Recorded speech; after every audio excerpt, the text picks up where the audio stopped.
سورۃ الانعام کی آیت نمبر 145 145۔ سورۃ الانعام کا 18واں رکوع اور 8ویں پارے کا 5واں رکوع۔ اس رکوع کی پہلی آیت میں یہ بیان کیا جا رہا ہے کہ اے کافروں، تم جو اپنی مرضی سے چیزیں حرام کرتے ہو وہ چیزیں حرام نہیں ہیں، اور جو چیزیں اللہ نے حرام کی ہیں تم ان چیزوں کو کھاتے ہو۔ تمہیں عقل سے کام لینا چاہیے اور جو گندی چیزیں ہیں ان سے تم اجتناب کرو۔ قل، اے محبوب آپ فرمائیے، لا اجد فیما اوحی الی محرما علی طاعم یطعمہ۔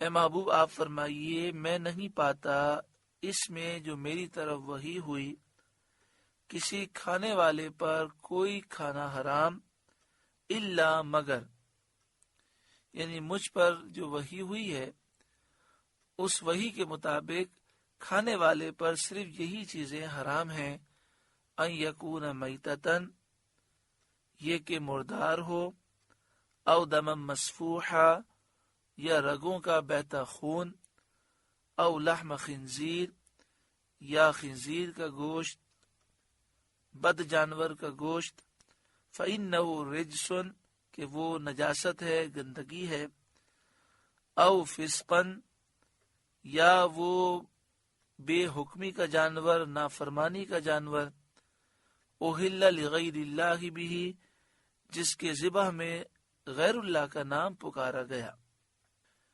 یہاں پہ فرمایا گیا کہ قل، اے محبوب آپ فرمائیے ان جاہل مشرکوں سے جو حلال چیزوں کو اپنی نفس کی خواہش سے حرام کر لیتے ہیں، آپ ان سے فرمائیے کہ میں نہیں پاتا اس میں جو میری طرف وحی ہوئی کسی کھانے والے پر کوئی کھانا حرام، مگر ان کھانوں کو میں حرام پاتا ہوں۔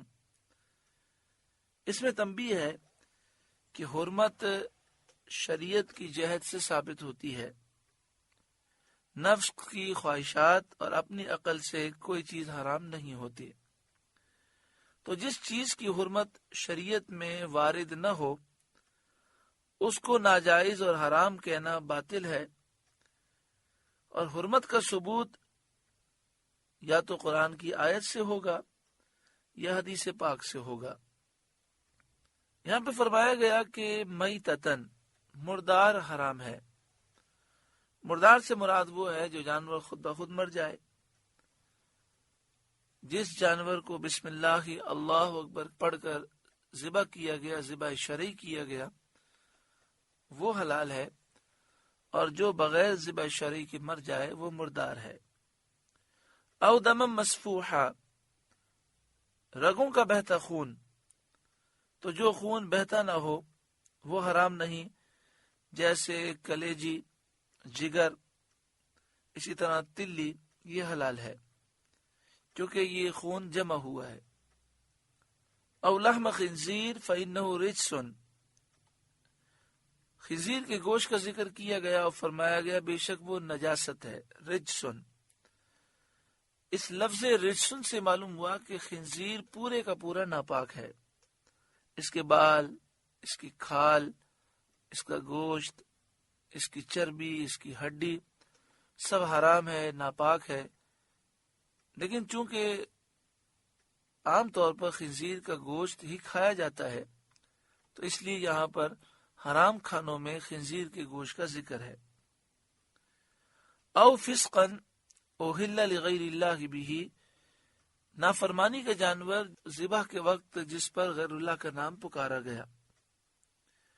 تو جس جانور پر غیر اللہ کا نام لیا جائے یا جس جانور پر ذبح کے وقت جان بوجھ کر اللہ کا نام چھوڑ دیا جائے وہ مردار ہے۔ فمن اضطر غیر باغ ولا عاد، تو جو ناچار ہو، نہ یوں کہ آپ خواہش کرے، نہ یوں کہ ضرورت سے بڑھے، یعنی ضرورت نے اسے ان چیزوں میں سے کسی کے کھانے پر مجبور کیا، ایسی حالت میں مستر ہو کر اس نے کچھ کھایا تو اس کی پکڑ نہیں ہے۔ فَإِنَّ رَبَّكَ غَفُورٌ رَحِيمٌ، تو بے شک اللہ بخشنے والا مہربان ہے۔ استرار یا مستر ہونے سے مراد یہ ہے کہ اتنا بھوکا ہو، کھانے کے لیے حرام کے علاوہ کوئی چیز نہ ہو، اور اگر نہیں کھائے گا تو وہ مر جائے گا، تو جان بچانے کے لیے 2-3 لقمے یا جتنے لقمے جان بچانے کے لیے ضروری ہوں وہ کھا سکتا ہے۔ اور اسی طرح اتنا پیاسا ہو کہ پیاس سے مر جائے گا تو جان بچانے کے لیے 2-3 گھونٹ یا جتنے بھی اس کے لیے جان بچانے کے لیے ضروری ہوں وہ پی سکتا ہے، اسے زائد پینے کی اجازت نہیں۔ یہاں مراد یہ ہے کہ جتنی چیزیں حرام ہیں، ناجائز ہیں، ناپاک ہیں، اس سے بچنا ہے، لیکن جو شخص مستر ہو اس کے لیے جان بچانے کے لیے ان چیزوں کا استعمال جائز قرار دیا گیا اور اس کا استعمال اس کے لیے ضروری ہے۔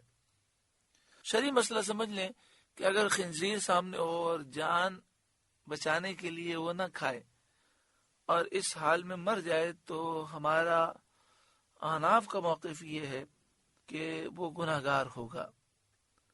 اسی طرح پانی موجود نہیں اور شراب ہے، شراب پینا تو حرام ہے، لیکن جان بچانے کے لیے پیاس کی شدت کے باعث اگر شراب پی لے تو جان بچ جائے، لیکن پھر بھی نہ پیے اور پیاس سے مر جائے تو یہ گناہ ہے، کیونکہ ایسی حالت میں یہ حرام چیزیں اس کے لیے جائز ہو جاتی ہیں، مگر پھر وضاحت کی جاتی ہے اتنی جائز ہوتی ہیں جس سے جان بچ جائے۔ وَعَلَى الَّذِينَ هَادُوا حَرَّمْنَا كُلَّ ذِي ظُفُرٍ، اور یہودیوں پر ہم نے حرام کیا ہر ناخن والا جانور، یعنی وہ جانور جس میں کھر نہیں ہوتے، جس میں انگلی ہوتی ہے، چاہے وہ جانور چوپایا ہو یا پرندہ ہو۔ اس میں اونٹ بھی داخل ہے، شتر مرغ بھی داخل ہے، بطخ بھی داخل ہے۔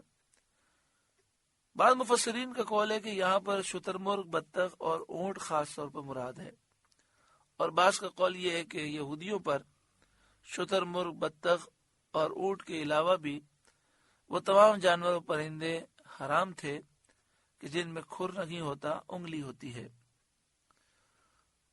وَمِنَ الْبَقَرِ وَالْغَنَمِ حَرَّمْنَا عَلَيْهِمْ شُحُومَهُمَا، اور گائے اور بکری کی چربی ان پر حرام کی۔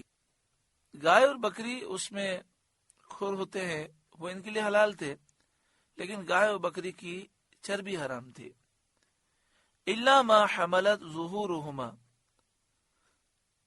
مگر ان کی پیٹھ میں لگی ہو، او الحوایا، یا آنت میں، او مختلط بعظم، یا ہڈی سے ملی ہو۔ گائے بکری کی چربی ان پر حرام تھی، مگر 3 چربیاں جائز تھیں۔ وہ چربی جو پیٹھ پر لگی ہو، جو آنت سے ملی ہو، اور جو ہڈی سے ملی ہوئی ہو، وہ چربیاں ان کے لیے حلال تھیں۔ ذالک جزیناہم ببغیہم، ہم نے یہ ان کی سرکشی کا بدلہ دیا۔ یہودی اپنی سرکشی کے باعث ان چیزوں سے محروم کیے گئے، لہٰذا یہ چیزیں ان پر حرام رہیں، اور ہماری شریعت میں گائے بکری کی چربی، اونٹ، بطخ، شتر مرغ، یہ سب حلال ہیں۔ اسی پر صحابہ رضی اللہ تعالی عنہم اجمعین کا اجماع ہے اور تابعین کا اجماع ہے۔ وَإِنَّا لَصَادِقُونَ، اور بے شک ہم ضرور سچے ہیں، یعنی یہ یہودیوں پر ان کی سرکشی کی وجہ سے حرام ہوئی تھی۔ فَإِن كَذَّبُوكَ، پھر اگر وہ تمہیں جھٹلائیں، فَقُلْ رَبُّكُمْ ذُو رَحْمَةٍ وَاسِعَةٍ، تو تم فرماؤ کہ تمہارا رب وسیع رحمت والا ہے، جو جھٹلانے والوں کو مہلت دیتا ہے اور عذاب میں جلدی نہیں فرماتا تاکہ انہیں ایمان لانے کا موقع ملے۔ وَلَا يُرَدُّ بَأْسُهُ عَنِ الْقَوْمِ الْمُجْرِمِينَ، اور اس کا عذاب مجرموں پر سے نہیں ٹالا جاتا، وہ اپنے وقت پر آ ہی جاتا ہے۔ سَيَقُولُ الَّذِينَ أَشْرَكُوا لَوْ شَاءَ اللَّهُ مَا أَشْرَكْنَا، ان قریب کہیں گے مشرک کہ اللہ چاہتا تو نہ ہم شرک کرتے، ولا آباؤنا، نہ ہمارے باپ دادا شرک کرتے، ولا حرمنا من شیء، نہ ہم کچھ حرام ٹھہراتے۔ یہ غیبی خبر ہے، جو بات وہ کہنے والے تھے وہ بات پہلے سے بیان فرما دی۔ یعنی یہ کہیں گے ہم نے جو کچھ کیا یہ سب اللہ کی مشیت سے ہوا۔ یہ اس بات کی دلیل ہے کہ اللہ تعالیٰ اس سے راضی ہے۔ كذلك كذب الذين من قبلهم حتى ذاقوا بأسنا، ایسا ہی ان سے پہلے لوگوں نے جھٹلایا تھا یہاں تک کہ ہمارا عذاب انہوں نے چکھا۔ اور یہ باطل عذر ان کے کچھ کام نہ آیا، کیونکہ کسی کام کا مشیت میں ہونا اور ہے، اور کسی کام پر راضی ہونا اور اس کا حکم دینا وہ اور ہے۔ مرضی وہی ہے جو انبیاء کے واسطے سے بتائی گئی اور اس کا حکم فرمایا گیا۔ یہ مسئلہ ہمیشہ کے لیے سمجھیں کہ ہم کہتے ہیں اللہ کی مشیت کے بغیر پتا بھی نہیں ہل سکتا۔ مشیت اللہ کی چاہت، اللہ تعالیٰ نے چاہا، اس کی حکمت ہے کہ اس نے دنیا کو دار العمل، دار الامتحان بنایا۔ یہاں ڈھیل ملی ہے ایک مقررہ وقت تک۔ اگر اللہ تعالیٰ چاہتا تو کوئی یہاں پر شرک نہ کر سکتا، کفر نہ کر سکتا، گناہ نہ کر سکتا، لیکن اللہ تعالیٰ نے اس دنیا کو دار الامتحان بنایا، اور امتحان گاہ میں اچھا لکھنے برا لکھنے دونوں طرح کی اجازت ہوتی ہے۔ مگر جب کوئی بچہ اچھا لکھتا ہے تو استاد راضی ہوتا ہے، اور کوئی برا لکھتا ہے یا پیپر خالی چھوڑ دیتا ہے تو استاد ناراض ہوتے ہیں۔ تو اللہ تعالیٰ خوش ان لوگوں سے ہوتا ہے جو اس دنیا میں رہتے ہوئے آخرت کی تیاری کرتے ہیں، اللہ اور اس کے رسول کی فرمانبرداری کرتے ہیں، اور جو نافرمانی کرتے ہیں اللہ ان سے ناراض ہوتا ہے۔ تو یہ کافر اس غلطی میں مبتلا ہوئے کہ مشیت اور مرضی دونوں کو ایک سمجھے۔ تو اللہ تبارک و تعالیٰ کی مشیت تو ہے کہ اللہ تعالیٰ نے ڈھیل دی ہے، لیکن اللہ تعالیٰ مجرموں سے راضی نہیں ہے، یہ اس کی مرضی نہیں ہے۔ اس بات کا خیال رکھنا چاہیے کہ لوگ گناہ کرتے ہیں اور جب ان کو سمجھایا جائے کہتے ہیں اللہ کی مرضی، تو گناہ میں اللہ تعالیٰ کی مرضی اور رضا نہیں ہوتی۔ قل، اے محبوب آپ فرمائیے، هل عندکم من علم فتخرجوه لنا، کیا تمہارے پاس کوئی علم ہے کہ اسے ہمارے لیے نکالو، ہے کوئی دلیل؟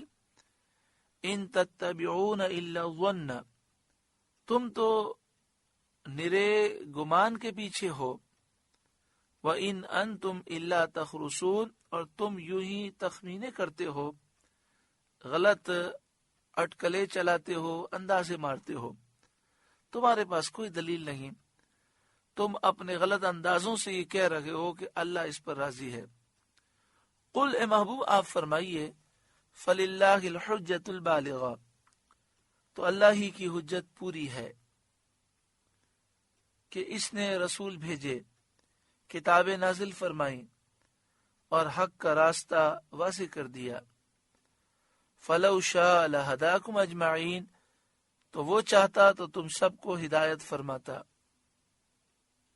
قل، اے محبوب آپ فرمائیے، ہلم شہداءکم الذین یشہدون ان اللہ حرم ھذا، لاؤ اپنے وہ گواہ جو گواہی دیں کہ اللہ نے اسے حرام کیا، جسے تم اپنے لیے حرام قرار دیتے ہو اور کہتے ہو کہ اللہ نے ہمیں اس کا حکم دیا ہے، ذرا گواہ لے کر آؤ جو اس بات کی گواہی دیں کہ اللہ نے یہ حکم دیا ہے۔ یہ گواہی اس لیے طلب کی گئی کہ یہ بات ظاہر ہو جائے کہ کافروں کے پاس کوئی گواہ نہیں، اور جو وہ یہ کہتے ہیں یہ ان کی تراشیدہ بات ہے، من گھڑت باتیں ہیں۔ فَإِن شَهِدُوا فَلَا تَشْهَدْ مَعَهُمْ، پھر اگر وہ گواہی دے بیٹھیں تو اے سننے والے ان کے ساتھ گواہی نہ دینا۔ اس میں تنبیہ ہے کہ اگر یہ گواہی واقع ہو بھی جائے تو وہ جھوٹی گواہی ہوگی اور باطل ہوگی اور نفس کی خواہشات کا اتباع ہوگا، کیونکہ بغیر دلیل کے وہ یہ بات ثابت نہیں کر سکتے کہ اللہ نے اس چیز کا حکم دیا۔ فَإِن شَهِدُوا فَلَا تَشْهَدْ مَعَهُمْ، پھر اگر وہ گواہی دے بیٹھیں تو اے سننے والے ان کے ساتھ گواہی نہ دینا۔ وَلَا تَتَّبِعْ أَهْوَاءَ الَّذِينَ كَذَّبُوا بِآيَاتِنَا، اور ان کی خواہشوں کے پیچھے نہ چلنا جو ہماری آیتیں جھٹلاتے ہیں۔ وَالَّذِينَ لَا يُؤْمِنُونَ بِالْآخِرَةِ، اور جو آخرت پر ایمان نہیں لاتے۔ وَهُمْ بِرَبِّهِمْ يَعْدِلُونَ، اور اپنے رب کا برابر والا ٹھہراتے ہیں، یعنی بتوں کو خدا معبود سمجھتے ہیں، شرک میں گرفتار ہیں، آخرت پر ایمان نہیں لاتے، ہماری آیتوں کو چھٹلاتے ہیں۔ تو اے سننے والے تو ہرگز ان کی خواہشات کے پیچھے نہ چلنا۔ آج مسلمانوں کو سوچنا چاہیے کہ یہود و نصارہ، ہندو، کافر، بد عقیدہ، بد مذہب جو اسلام سے ہمیں دور کرنا چاہتے ہیں، ان کی باتوں کے پیچھے ہم کیوں چلتے ہیں؟ قرآن و حدیث کا دامن تھامیں، نبی اکرم صلی اللہ علیہ وآلہ وسلم کے دامن سے وابستہ ہو جائیں، دنیا بھی سنور جائے اور آخرت بھی سنور جائے۔ اللہ تعالی عمل کی توفیق عطا فرمائے۔ سورۃ الانعام کا 18واں رکوع مکمل ہوا۔ اس رکوع میں جو نصیحتیں ہیں اللہ تعالی ان پر ہمیں عمل کی توفیق عطا فرمائے۔